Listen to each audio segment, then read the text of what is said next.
पता चला अभी तुम कमेंट आने लगे राजा भैया कहीं तुमने भी तो नहीं कुछ चाइल्ड वाइल्ड। तो दोस्तों पहली बार आए हो तो सब्सक्राइब कर देना, लाइक भी कर देना, लाइक करने से थोड़ा एंगेजमेंट हो जाता है यूट्यूब वाला, और कमेंट कर दीजिए वीडियो कैसा लगता है। चैनल को सपोर्ट करना चाहते हैं तो नीचे ज्वाइन का ऑप्शन है, ज्वाइन का ऑप्शन आप सिलेक्ट करके कुछ मंथली पेमेंट करके आप चैनल को सपोर्ट भी कर सकते हैं। तो नमस्कार दोस्तों, राजा भैया ब्राज़ील वाले में एक बार फिर से आप सभी का हार्दिक स्वागत है। तो दोस्तों बहुत इंटरेस्टिंग, बहुत इंपॉर्टेंट वीडियो लेके आया हूँ कि ब्राज़ील में कितने तरह के कार्ड्स होते हैं। रेसिडेंस कार्ड, बीआर कार्ड भी बोलते हैं। तो ये जो कार्ड होता है, जैसे बहुत सारे लोग ग्रीन कार्ड कहते हैं यूएसए में ग्रीन कार्ड कहा जाता है। तो इस तरह से जो ये कार्ड्स होते हैं वो कितने तरह के होते हैं और क्या एलिजिबिलिटी रिक्वायरमेंट होती है, तो उस पर आज हम लोग डिटेल में बात करने वाले हैं। तो दोस्तों पहले ही बता दूं, 2017 में न्यू लॉ ऑफ माइग्रेशन आया था। 2017 में न्यू लॉ ऑफ माइग्रेशन आने के पहले सिचुएशन अलग थी। जो रजिस्ट्री थी फॉरेनर्स की डेटाबेस, उसको आरएनई कहा जाता था, रजिस्ट्रो नेशनल दोज एस्ट्रेंजेरोस, फॉरेनर्स नेशनल रजिस्ट्री। और जो कार्ड मिलता था वो फ़ोटो देख लीजिए, पुराना कार्ड। बहुत सारे लोगों के पास अभी भी वही कार्ड है जिन्होंने पहले लिया होगा, वो कार्ड अभी भी वैलिड है। जब आपका एक्सपायर हो जाएगा तो आप नया कार्ड ले सकते हैं, नया वाला मिल जाएगा। तो जो पुराने कार्ड हैं वो अभी भी वैलिड हैं। तो जो पुराना कार्ड था उसको कहते थे CIE, शेड्यूला जी आइडेंटिदाजी दोज एस्ट्रेंजेरोस, फॉरेनर्स आइडेंटिटी कार्ड, ये कहा जाता था। न्यू लॉ आने के बाद काफ़ी सारे चेंजेस हो गए, थोड़े नाम चेंज हो गए। फॉरेनर्स की जो रजिस्ट्री थी डेटाबेस, वो RNE कहा जाता था उसे, अभी वो RNM हो गया है, रजिस्ट्रो नेशनल माइग्रेटोरियो। ठीक है, तो फॉरेनर्स रजिस्ट्री थी वो अभी हो गया है नेशनल माइग्रेटोरी रजिस्ट्री। थोड़ा बहुत नेम चेंज हो गया है, एक ही चीज़। CRNM हो गया है कार्ड, पहले जो कार्ड को CIE बोलते थे वो हो गया CRM, कार्टेरा जी रजिस्ट्रो नेशनल माइग्रेटोरियो। तो कार्टेरा आप सीधे card of national registry migratory ऐसा करके हो गया है वो। ठीक है, अभी 3 तरह के कार्ड आते हैं। ये जो कार्ड्स के ऊपर जो मैंने वीडियो बना रहा हूँ आज, ये मैं पहले भी बना चुका हूँ, बहुत पहले बनाया होगा 2018 में। और फिर कैसा है, वीडियो आते गए, फिर वो पुराने वीडियो एक्सेसिबल नहीं रहते। तो ये नया वीडियो बना रहा हूँ, और जो पुराने वीडियोज़ हैं कार्ड से और PR से रिलेटेड, उसकी भी डिस्क्रिप्शन में लिंक डाल दूँगा, तो वो भी देख सकते हैं। तो 3 तरह के जो हैं रेसिडेंस कार्ड होते हैं। एक रेसिडेंस कार्ड बहुत कॉमन है, जिसे आप सब जानते हैं, वो होता है रेसिडेंस परमानेंट रेसिडेंस, और उसी में आता है एक वर्जन उसी का, टेम्परेरी। ठीक है, तो ये जो रेसिडेंस कार्ड है, इसकी फ़ोटो आप देख सकते हैं। सेंटर वाला है ये कार्ड जो ब्लू कलर का है, उसके बाजू में एक छोटा सा टेढ़ा लिखा हुआ है रेसिडेंसी। ठीक है, तो जो परमानेंट रेसिडेंस मिलता है 9 साल का, वो ये वाले कार्ड होते हैं, रेसिडेंसी वाले मिलते हैं।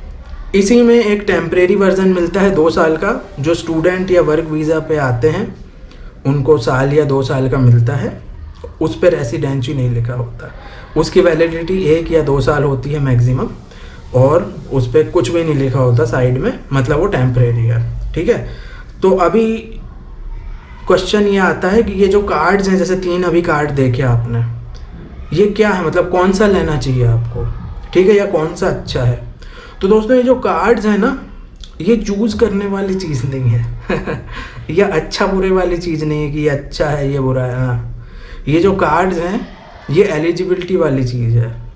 आप किसके लिए एलिजिबल हो, आप कौन से केस में हो। ठीक है, भारत में 3 तरह के पासपोर्ट होते हैं। एक ऑर्डिनरी पासपोर्ट है जो मेरे पास है, फिर एक ऑफिशियल पासपोर्ट होता है, एक डिप्लोमेटिक पासपोर्ट होता है। डिप्लोमेटिक पासपोर्ट जो है वो इंडियन एम्बेसडर जो होंगे ब्राज़ील में उनके पास होगा। ओके, डिप्लोमेट्स के पास होता है diplomatic passport. Member of parliament को भी मिल जाता है डिप्लोमेटिक पासपोर्ट।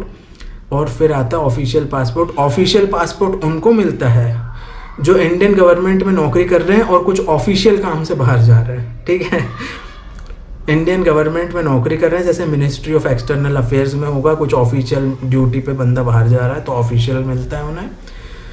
ऐसा भी हो सकता है कि भाई पुलिस में नौकरी कर रहे हैं और कोई गैंगस्टर को पकड़ने बाहर जाना है अपने जाती रहती है पुलिस भी बाहर, उस केस में भी आपको ऑफिशियल आप ऑफिशियल ड्यूटी के लिए जा रहे हो तो उसमें ऑफिशियल पासपोर्ट मिलता है, डिप्लोमेट्स को डिप्लोमेटिक पासपोर्ट, और हम जैसे आम आदमियों को ऑर्डिनरी पासपोर्ट मिलता है। तो अब उसमें ये नहीं कहता कि अरे नहीं मैं तो डिप्लोमेटिक लूँगा वो ज़्यादा अच्छा है मैं ऑफिशियल लूँगा। मेरे प्यारे भाई, आप एलिजिबल ही नहीं हो डिप्लोमेटिक के लिए या ऑफिशियल के लिए, ठीक है। तो जैसे पासपोर्ट में एलिजिबिलिटी रिक्वायरमेंट्स होती हैं, उसी तरह पीआर कार्ड में भी एलिजिबिलिटी रिक्वायरमेंट्स होती हैं। तो ये हो गया एक रेसिडेंस कार्ड के बारे में बताया था। अभी एक कार्ड होता है फ्रंटेरिसो। फ्रंटेरिसो जो है उसमें 2 तरह के होते हैं। फ्रंटेरिसो का मतलब होता है ट्रांजिट, ठीक है, मतलब बॉर्डर ट्रांजिट। तो उसमें कैसा होता है दोस्तों, फ्रंटेरिसो भी 2 कैटेगरी वालों को दिया जाता है। ऐसे जो देश हैं जो पड़ोसी मुल्क हैं ब्राज़ील के, और उनका कोई एग्रीमेंट नहीं है ब्राज़ील के साथ, ब्राज़ील के साथ एग्रीमेंट नहीं है, पड़ोसी मुल्क हैं, जैसे वेनेजुएला है, सूरीनामे है, गुआना है। इन लोगों को वो फ्रंटेरिसो दे देंगे। तो जिनके साथ कोई वो नहीं है उनको फ्रंटेरिसो दे देंगे। फिर एक उसमें कैटेगरी ये होती है बॉर्डर ट्रांजिट या बॉर्डर क्रॉसिंग। तो बॉर्डर क्रॉसिंग या बॉर्डर ट्रांजिट उनको देते हैं, जैसे मान लो मैं ब्राज़ील और पैरागुआ की बॉर्डर पर रह रहा हूँ, पैरागुआ में। अब मुझे वहाँ मान लो मेरा ब्राज़ील में बिजनेस है कुछ वहीं बॉर्डर पे, तो मुझे आना जाना पड़ेगा, तो फिर वो वाला कार्ड मिल जाता है आपको, ठीक है। अभी जैसे एग्जांपल देता हूँ, मान लो मैं बांग्लादेशी हूँ और बांग्लादेश में रह रहा हूँ इंडिया बांग्लादेश बॉर्डर पे। तो अब मान लो मेरा वहाँ बॉर्डर पे इंडियन साइड में कुछ है काम, ठीक है, तो वो मुझे फिर वो बॉर्डर क्रॉसिंग वाला दे देंगे कि भाई इसको बंदे को फ्रीक्वेंटली आना जाना पड़ता है, ठीक है। लेकिन वो आप उसको ट्रैवल के लिए यूज़ नहीं कर सकते। ये जो कार्ड है फ्रंटेरिसो उसमें क्लियर लिखा है now A वैलिडो como documento de viagem international, it is not valid as a international travel document। उसमें क्लियर लिखा है कि ये इंटरनेशनल ट्रैवल डॉक्यूमेंट की तरह वैलिड नहीं है कि भैया मेरे पास पीआर है ब्राज़ील का, मैं जब चाहे वहाँ चला जाऊँ, ऐसा नहीं है। वो ट्रैवल डॉक्यूमेंट वीज़ा की तरह आप उसे यूज़ नहीं कर सकते। मतलब ये समझ लो मैं बांग्लादेशी हूँ, ट्रैवल ये ट्रांजिट वाला कार्ड है मेरा, अब मैं जाता हूँ दुबई, अब मैं कहूँगा अरे मेरे पास तो इंडिया का ट्रांजिट वाला कार्ड है, चलो मैं मुंबई चले जाऊँ दुबई से, नहीं जा सकते। वो जो कार्ड है वो वही बॉर्डर क्रॉसिंग के लिए है वो समझ गए आप। मैं ढाका से फ़्लाइट पकड़ के मुंबई नहीं जा सकता वो, ठीक है, फिर मुझे वीज़ा लेना पड़ेगा। तो ये है, ये चीज़ आप समझ लीजिए, वो उस स्पेसिफिक पर्पज़ के लिए है, और ये कार्ड उन्हीं को मिलता है जो उन कंट्रीज से होंगे या उस स्पेसिफिक पर्पज़ के लिए लेंगे, ठीक है दोस्तों। तो ये फ्रंटेरिसो हो गया है, और एक कार्ड हो गया है प्रोविज़ोरियो। प्रोविज़ोरियो जो है वो लाल रंग का कार्ड है, लास्ट में उसमें लिखा है साइड में प्रोविज़ोरियो, फ्रंटेरिसो में साइड में फ्रंटेरिसो लिखा होता है। तो दोस्तों प्रोविज़ोरियो जो कार्ड है ये भी वैलिड नहीं है एज अ ट्रैवल डॉक्यूमेंट। मतलब फ्रंटेरिसो को जैसे मैं लेके नहीं जा सकता कहीं बाहर और एंट्री नहीं कर सकता दोबारा, उसी तरह प्रोविज़ोरियो के साथ मैं एंट्री नहीं कर सकता और उसके साथ मैं ट्रैवल नहीं कर सकता, ठीक है। प्रोविज़ोरियो है ये किन को मिलता है, तो प्रोविज़ोरियो का मतलब होता है प्रोविजनल, और इसको टेम्परेरी भी बोलते हैं। तो ये जो टेम्परेरी और प्रोविजनल कार्ड होता है लाल रंग का, ये रेफ्यूजीज़ को दिया जाता है। रेफ्यूजी वाला लॉ अलग है, रेफ्यूजीज़ वाली सिचुएशन वो अलग है ना, वो अलग ही लॉ हो जाता है। वो इमिग्रेशन लॉ में वो लोग नहीं आते रेफ्यूजी, वो अलग ही चीज़ हो गई है। तो वो ये उन लोगों को दिया जाता है। तो फ्रंटेरिसो और प्रोविजनल जो हैं वो लोग ये कार्ड को लेके नहीं जा सकते। जो आपका कार्ड मिलता है स्टूडेंट वीज़ा, वर्क वीज़ा, है ना, परमानेंट रेसिडेंस शादी वादी का वाला जो मैटर होता है, फैमिली रियूनियन वाला, चाइल्ड वाला, उसमें आपको रेसिडेंस कार्ड मिलेगा। तो जितने भी वीज़ाज होते हैं, जितने भी कैटेगरीज़ के होते हैं, फिर वो स्टूडेंट हो, वर्क हो, परमानेंट रेसिडेंसी हो, based on family reunion, child, spouse में फिर वो 2 आ जाते हैं। एक तो मैरिज से मिल जाता है, फिर एक लिव इन रिलेशनशिप वाले अप्लाई कर सकते हैं। तो ये जो कैटेगरी हो गई। फिर मर्कोसूल वाला एक एग्रीमेंट है, ठीक है व्हाट इज़ मर्कोसूल? मर्कोसूल जो है एक एग्रीमेंट है ब्राज़ील और पड़ोसी मुल्कों का। जैसे इंडिया में है ना सार्क, साउथ एशियन कंट्रीज़, वो सब, ठीक है अमेरिका में, नॉर्थ अमेरिका में है नाफ्ता। नाफ्ता जो है वो कनाडा, मैक्सिको, यूएसए का है। ट्रेड ब्लॉक है नाफ्ता, यूएसए, मैक्सिको और कनाडा का। उसी तरह हमारे यहाँ सार्क है। उसी तरह साउथ अमेरिका में मर्कोसूल है। तो मर्कोसूल की जो कंट्रीज़ हैं वो आपस में एग्रीमेंट्स करती रहती हैं कि भैया ब्राज़ील का अर्जेंटीना के साथ हो गया कि हम आपके लोगों को दे देंगे।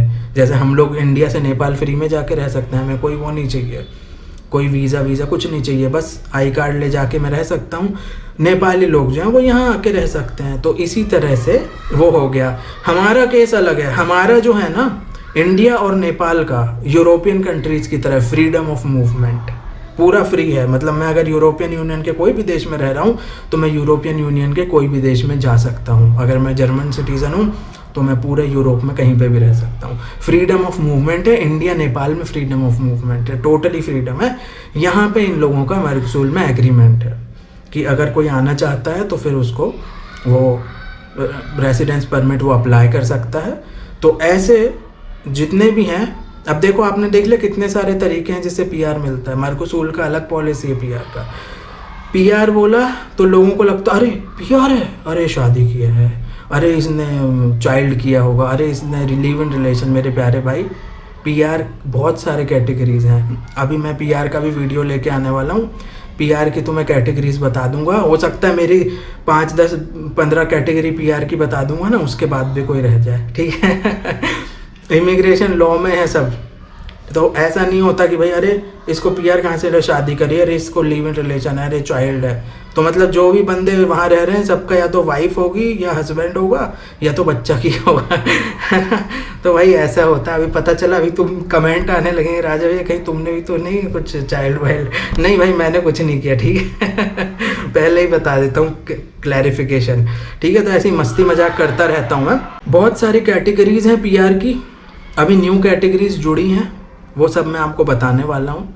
गोल्डन वीज़ा होता है, अगर आप बहुत सारा इन्वेस्टमेंट कर दो तो पीआर मिल जाता है। इन्वेस्टर वीज़ा होता है, ठीक है, अगर आप कंपनी वंपनी खोलते हो। तो बहुत सारी कैटेगरीज हैं जिनमें टेम्परेरी वीज़ा मिल जाता है 2 साल का, आपको टेम्परेरी कार्ड मिल जाता है ऐसे ही ब्लू कलर वाला। और उसके बाद वो परमानेंट रेसिडेंस आप अप्लाई कर सकते हो उसके बेसिस पे बाद में 2 साल बाद, ठीक है। तो ऐसी बहुत सारी कैटेगरीज हैं। वर्क वीज़ा पे भी हो तो भी आपको 2 साल का मिलेगा, उसके बाद आप परमानेंट रेसिडेंस ले सकते हो। स्टूडेंट वीज़ा वाले जो हैं वो वर्क वीज़ा ले सकते हैं, फिर वर्क वीज़ा के बाद पीआर ले सकते हैं। तो ये सब चीज़ें हैं। अगर हाँ शादी कर लेते हो, कुछ करते हो तो फिर वो डायरेक्ट काम हो जाता, लेकिन फिर वो तो कैसा टूरिस्ट वीज़ा पे जाके 1, 2, 3 महीने का काम है वो, है ना। उसके लिए कई सालों नहीं रहना पड़ता, जैसे मैं 4 साल बाद हुआ मेरा जो काम है। तो जैसा मैंने बताया बहुत सारी कैटेगरीज होती हैं पीआर की, और एक ये बहुत लिमिटेड जो लोगों को पता होता है कि भाई फॉरेन जाओ तो शादी कर लो तो पीआर मिल जाता है। तो ये जो है ये आपको बॉलीवुड मूवीज़ में बहुत दिखाते हैं, है ना। तो आप लोगों को जितना दिखाते हैं उतना ही पता है। उसके अलावा भी बहुत सारी कैटेगरीज हैं, जैसे मैंने बताया था गोल्डन वीज़ा है, इन्वेस्टर वीज़ा है, स्टूडेंट वीज़ा है, वर्क वीज़ा है। और भी नई कैटेगरी एक लॉन्च हुई है जिसके बारे में अभी नहीं बताऊँगा, बाद में बताऊँगा। आगे भी वीडियोज़ आएंगे वीज़ा से रिलेटेड। आगे मैं एक और वीडियो लेके आने वाला हूँ जिसमें मैं सारी कैटेगरीज बताऊँगा, कितने तरह के कार्ड होते हैं, कौन से वीज़ाज़ होते हैं, क्या रिक्वायरमेंट होती है। सारे वीज़ाज़ और परमानेंट रेसिडेंस के बारे में मैं वीडियो लेके आने वाला हूँ। तो अगला वीडियो उसी पे रहेगा। कमेंट करके बताइए वीडियो कैसा लगा। वीडियो देखने के लिए बहुत बहुत धन्यवाद। जय हिंद, भारत माता की जय, वंदे मातरम।